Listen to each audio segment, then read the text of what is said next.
Assalamualaikum warahmatullahi wabarakatuh. Anak-anak sekalian, berjumpa kembali dengan Bapak dalam pelajaran PPKN. Baiklah anak-anak sekalian, sampailah kita pada materi yang terakhir, yaitu materi C di bab 1 kelas 9, yaitu perwujudan nilai-nilai Pancasila dalam kehidupan. Dalam kehidupan ini maksudnya adalah dalam kehidupan bermasyarakat, berbangsa, dan bernegara. Atau lebih singkatnya, perwujudan nilai-nilai Pancasila dalam kehidupan sehari-hari bermasyarakat, berbangsa, dan bernegara di Indonesia tentunya. Nah, anak sekalian, ayo kita pelajari materinya dengan baik. Jangan skip, terus pantengi video ini. Perwujudan nilai-nilai Pancasila dalam kehidupan. 1. Sila-sila dalam Pancasila merupakan satu kesatuan yang tak terpisahkan. Maksudnya adalah bahwa sila ke-1, ke-2, ke-3, ke-4, dan ke-5 itu anak sekalian satu dengan yang lain saling berkaitan, tidak terpisahkan. Makanya anak sekalian hubungan antara sila-sila yang jadi susunan Pancasila itu, sila ke-1, ke-2, dan 3 itu 4 dan 5 itu ada 2 anak sekalian. Jadi susunan Pancasila itu yang pertama adalah sistematis. Sistematis itu artinya urut, runtut. Habis sila ke-1, ke-2, ke-3, ke-4, ke-5. Tidak boleh dibolak-balik. Misalnya kalian kalau membaca, dibaca sila ke-2 dulu, lalu ke-5 misalnya, nggak bisa. Karena susunan Pancasila itu memang 1, 2, 3, 4, 5. Ketuhanan yang Maha Esa, yang pertama, dan yang terakhir keadilan sosial. Yang kedua, susunan Pancasila itu hierarkis. Hierarkis itu artinya bertingkat. Bertingkat berarti sila yang pertama kedudukannya lebih tinggi dari sila ke-1, ke-2, ke-3, dan ke-4. Sila kedua kedudukannya lebih tinggi dari sila ke-3, ke-4, dan ke-5. Artinya begini, sila ke-1 itu menjiwai sila ke-2, ke-3, ke-4, dan ke-5. Sila kedua dijiwai oleh sila ke-1, menjiwai sila ke-3, ke-4, dan ke-5. Sila ke-4 dijiwai oleh sila ke-1, ke-2, dan ke-3, dan menjiwai sila ke-5. Sementara kalau sila ke-5 dijiwai sila ke-1, ke-2, ke-3, ke-4, nggak ada yang dijiwai. Ada, siapa yang dijiwai? Ya kita semua. Nah gitu ya. Kita lanjut. Masing-masing sila tidaklah dapat dipahami secara terpisah dengan sila yang lainnya. Ya, jadi maksudnya bahwa kalau kita mengamalkan sila ketuhanan yang Maha Esa, maka tidak bisa terpisahkan dengan kemanusiaan, persatuan, kerakyatan, dan keadilan. Bahkan ada yang mengatakan, kalau kita mengamalkan sila ke-1, otomatis sila ke-2, ke-3, ke-4, dan ke-5 teramalkan. Kalau kita mengamalkan sila yang ke-1, tidak boleh melupakan sila yang kalau kita mengamalkan sila yang kedua, tidak boleh lepas dari sila ke-1. Artinya sila kemanusiaan yang berketuhanan, sila persatuan yang berketuhanan dan berperi kemanusiaan, sila keadilan sosial yang berketuhanan, berkemanusiaan, berkebangsaan, dan berkerakyatan. Jadi begitu anak sekalian, tidak bisa terpisahkan. Yang ketiga, tata urutan Pancasila memiliki makna saling dijiwai dan menjiwai, ya seperti tadi yang Bapak sampaikan. Oleh karena itu, tata urutan Pancasila tidak dapat diubah karena akan menghilangkan makna dari Pancasila itu sendiri. Oke? Dan perwujudan Pancasila tersebut dapat dalam bidang politik, ekonomi, sosial budaya, pertahanan, dan keamanan. Nah, inilah yang akan kita bicarakan, perwujudan nilai Pancasila dalam bidang politik, ekonomi, dalam bidang politik, ekonomi, sosial budaya, dan HANKAM atau pertahanan dan keamanan. Oke, yang pertama kita bicarakan perwujudan nilai Pancasila di bidang politik. Apa saja? Yuk. Perkembangan bidang politik antara lain meliputi persoalan lembaga negara, hak asasi manusia, demokrasi, dan hukum. Ya, ini bidang politik ya. Pembangunan negara Indonesia sebagai negara modern, salah satunya adalah pembangunan sistem pemerintahan yang sesuai dengan perkembangan zaman.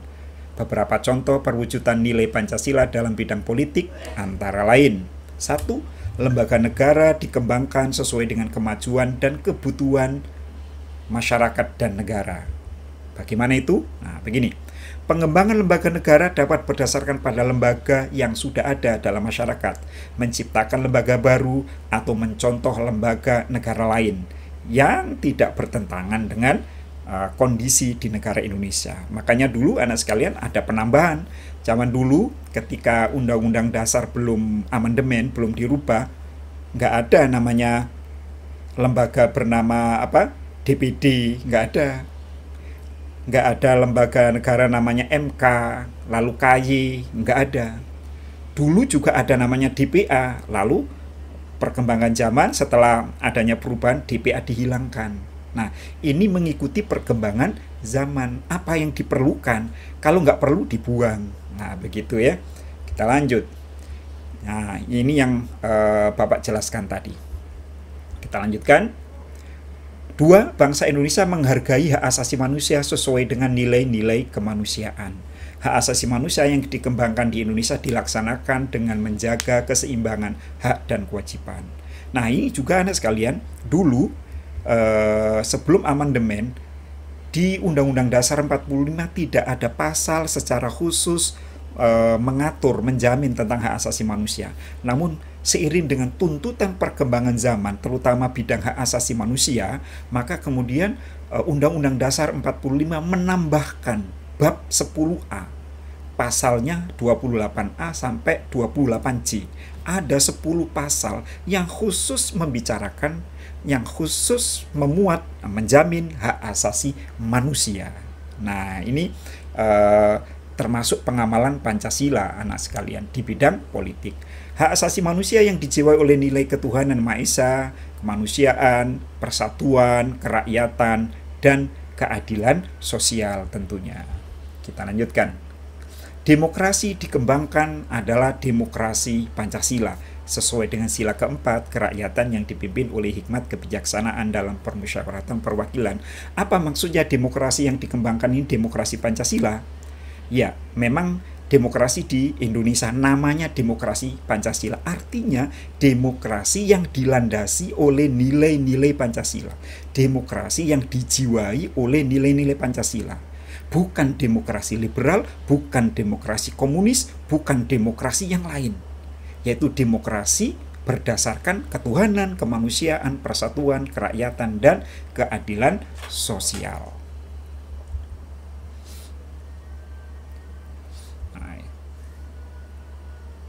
Sistem yang mengutamakan kekeluargaan, bukan sistem oposisi yang saling menjatuhkan dan mengutamakan kepentingan individu dan golongan. Tidak demikian.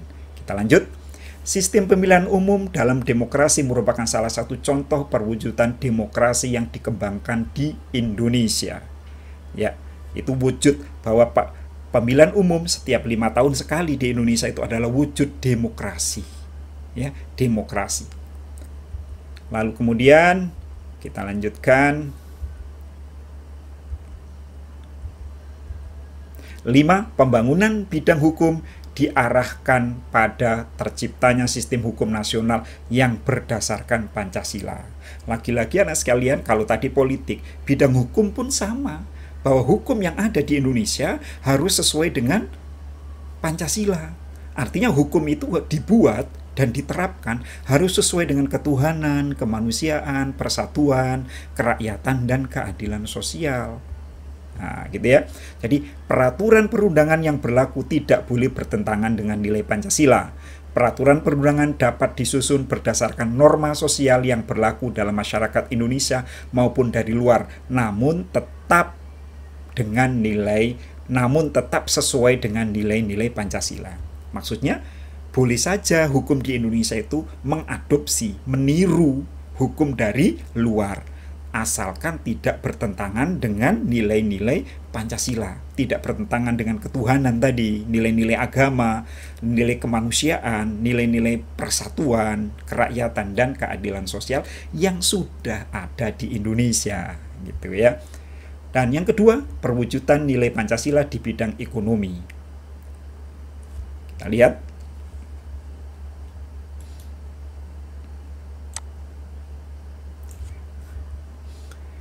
Perekonomian disusun sebagai usaha bersama berdasarkan asas kekeluargaan. Nah, perwujudan nilai Pancasila di bidang ekonomi ini diatur jelas anak-anak sekalian di dalam pasal 33 Undang-Undang Dasar 45. Salah satu bunyinya adalah ayat 1, perekonomian disusun sebagai usaha bersama berdasarkan asas kekeluargaan. Bahwa setiap rakyat Indonesia harus punya kesempatan yang sama untuk menikmati hasil alam Indonesia. Tidak boleh dikuasai oleh segolongan, segelintir orang, sekelompok orang. Ya, semuanya harus dilakukan dengan asas kekeluargaan. Lalu kemudian cabang-cabang produksi yang penting bagi negara menguasai hajat hidup orang banyak dikuasai oleh negara. Apa itu cabang-cabang produksi yang penting? Misalnya hasil alam yang penting ya. Lalu kemudian air, udara, minyak, kemudian ya hasil-hasil alam ya yang sifatnya besar harus dikuasai oleh negara dan digunakan untuk kemakmuran rakyat. Bumi, air, kekayaan alam yang terkandung di dalamnya dikuasai oleh negara dan dipergunakan untuk sebesar-besarnya kemakmuran rakyat. Ini semuanya ada di pasal 33 Undang-Undang Dasar 45. Lalu kelanjutannya, perekonomian nasional diselenggarakan berdasarkan atas demokrasi ekonomi dengan prinsip kebersamaan, efisiensi, berkeadilan, berkelanjutan, berwawasan lingkungan, kemandirian, serta menjaga keseimbangan, kemajuan, dan kesatuan ekonomi sosial. Lembaga perekonomian seperti bank, mal, bursa saham, dan lain-lain tersebut kita terima selama sesuai dengan nilai-nilai Pancasila. Ya. Kita lanjut, perwujudan nilai Pancasila di bidang sosial budaya atau biasanya disingkat SOSBUD, sosial budaya. 1. Masyarakat di sekitar kita selalu mengalami perubahan sosial budaya, ya, sesuai dengan perkembangan zaman, ya. Misalnya sekarang dengan era globalisasi, semua dari kita memiliki televisi, memiliki handphone, memiliki laptop, ya. Maka pengaruh-pengaruh dari luar terus berdatangan dan kita tidak bisa membendungnya. Boleh apa enggak? Boleh saja. Harus disesuaikan dengan Pancasila, dengan nilai-nilai Pancasila. Artinya nilai-nilai budaya dari luar itu tidak boleh bertentangan dengan sila ke-1, ketuhanan, sila kedua, kemanusiaan, dan selanjutnya. Lalu kemudian, agar perubahan tersebut tetap terarah pada terwujudnya masyarakat berdasarkan Pancasila, maka sistem nilai dan budaya dalam masyarakat dikembangkan sesuai dengan nilai-nilai Pancasila. Oke, betul anak sekalian ya. Jadi, kita tidak anti budaya asing, baik barat maupun timur ya, baik yang liberal maupun komunis ataupun budaya-budaya Arab, tidak. Kita tidak anti. Welcome, asalkan tidak bertentangan dengan nilai-nilai Pancasila. Selama itu sesuai dengan Pancasila, welcome, silakan masuk. Nah, gitu ya. Oke, kita lanjut. Sistem nilai sosial yang ada dalam masyarakat Indonesia terus dikembangkan agar lebih maju dan modern. Ya, ada kalau sudah ada dan bisa dikembangkan. Jika ada budaya-budaya yang menghambat, ya harus diluruskan. Misalnya dulu ada budaya anak sekalian, makan nggak makan kumpul. Nah, sekarang udah nggak zamannya lagi. Kalau makan nggak makan kumpul sekarang, ya tentu saja mati bareng anak sekalian. Jadi harus ada yang berusaha keluar. Makanya orang-orang tua kalian sekarang misalnya bekerja di negara lain, di negara Malaysia, ya tidak hanya di di daerah saja. Oleh karena itu proses modernisasi perlu terus dikembangkan. Nilai-nilai sosial yang sudah ada dalam masyarakat yang sesuai dengan Pancasila seperti kekeluargaan, musyawarah, gotong royong terus dipelihara dan diwariskan kepada generasi muda. Nah, sekarang kalian sudah tahu bahwa yang namanya kekeluargaan, musyawarah, ya, rapat ya, gotong royong terus dipelihara. Kita kembangkan terus, ya. Walaupun nanti kita sudah menjadi negara yang modern, kita jangan melupakan itu. Ya, kita tetap pegang teguh nilai-nilai Pancasila. Demikian juga nilai sosial dari luar seperti etos kerja, kedisiplinan, ilmiah, dapat diterima sesuai dengan nilai-nilai Pancasila. Ya, etos kerja yang rajin, disiplin, pantang menyerah, ya. Lalu kemudian logis, masuk akal. Ya. Itu dari luar, ya, kita terima. Tapi kalau nilai-nilai yang kebanyakan mitos, ya, yang tidak masuk akal, fiksi, yang berkembang di masyarakat Indonesia, pelan-pelan harus kita singkirkan karena akan menghambat kemajuan. Oke, kita lanjut.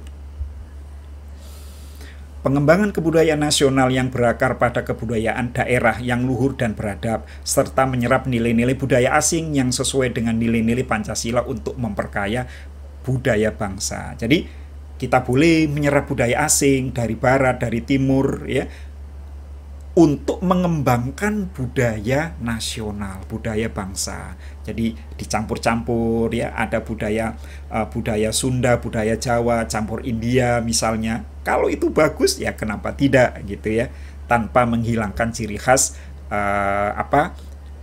kita. Sikap feodal, sikap eksklusif, dan paham kedaerahan yang sempit, serta budaya asing yang bertentangan dengan nilai-nilai Pancasila perlu dicegah perkembangannya. Sikap feodal itu sikap yang ingin dihormati, ingin dijunjung tinggi, ya, darah biru, darahmu apa, dan lain sebagainya. Sikap eksklusif, ya, menyendiri, tidak mau bergaul, bermasyarakat, bersosial, harus kita hilangkan. Sikap kedaerahan, misalnya berteman hanya teman sedaerah, seprovinsi, sesuku, hilangkan. Ya, itu berpikiran sempit, harus kita buang jauh-jauh. Kita lanjut. Yang keempat, perwujudan nilai Pancasila di bidang Hankam atau pertahanan dan keamanan. Di dalam pasal 27 ayat 3 yang menegaskan bahwa pembelaan negara merupakan hak dan kewajiban setiap warga negara. Jadi tiap-tiap warga negara berhak dan wajib ikut serta dalam upaya pembelaan negara. Artinya, anak sekalian, kita semua warga negara Indonesia, dimanapun berada, maka kita punya hak dan punya kewajiban untuk membela negara Indonesia. Pertanyaannya, sudahkah kalian membela negara Indonesia? Ayo, Bapak jawabkan. Sudah. Kalian semua sudah membela negara Indonesia. Apa wujudnya? Kalian belajar, kalian di luar negeri, tapi tetap belajar di Indonesia. Nggak usah misalnya belajar di Indonesia, kalian belajar saja, kalian sekolah saja, sudah termasuk membela negara. Membela apanya? Ya, dengan belajar kalian itu menjadi pandai, menjadi mengerti, menjadi berbudi pekerti yang baik. Maka kalian sudah menolong membela negara Indonesia dari kebodohan, dari kebiadaban. Kalian di sekolah diajarkan sikap yang baik, kesopanan, kesusilaan, diajarkan agama, dan seterusnya, agar kalian menjadi warga negara yang baik. Maka kalian sudah membela negara. Membela negara itu tidak harus menjadi polisi, menjadi tentara, maju di medan perang. Tidak. Kita semua sudah membela negara Indonesia. Kalian menjadi siswa dan Bapak menjadi guru yang baik, yang disiplin, maka sudah membela negara, anak sekalian. Demikian juga pasal 30 menegaskan setiap warga negara berhak dan wajib ikut serta dalam usaha mempertahankan keamanan negara. Ya, kita belajar ini juga dalam upaya mempertahankan negara, ya, mempertahankan negara dari penjajahan dalam bentuk baru. Ingat, kita dulu dijajah ratusan tahun, nggak merdeka-merdeka. Salah satu sebabnya adalah rakyat kita pada saat itu bodoh, dibodohkan oleh penjajah.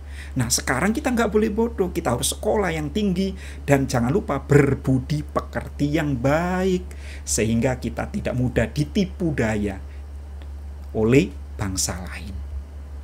Usaha pertahanan dan keamanan negara dilaksanakan melalui sistem pertahanan dan keamanan rakyat semesta, atau disingkat SIS-HANKAM-RATA, sistem pertahanan dan keamanan rakyat semesta, yaitu sistem pertahanan yang melibatkan seluruh rakyat, seluruh komponen masyarakat, ya, bahwa pertahanan dan keamanan tidak hanya menjadi tanggung jawab TNI dan Polri, tetapi seluruh rakyat.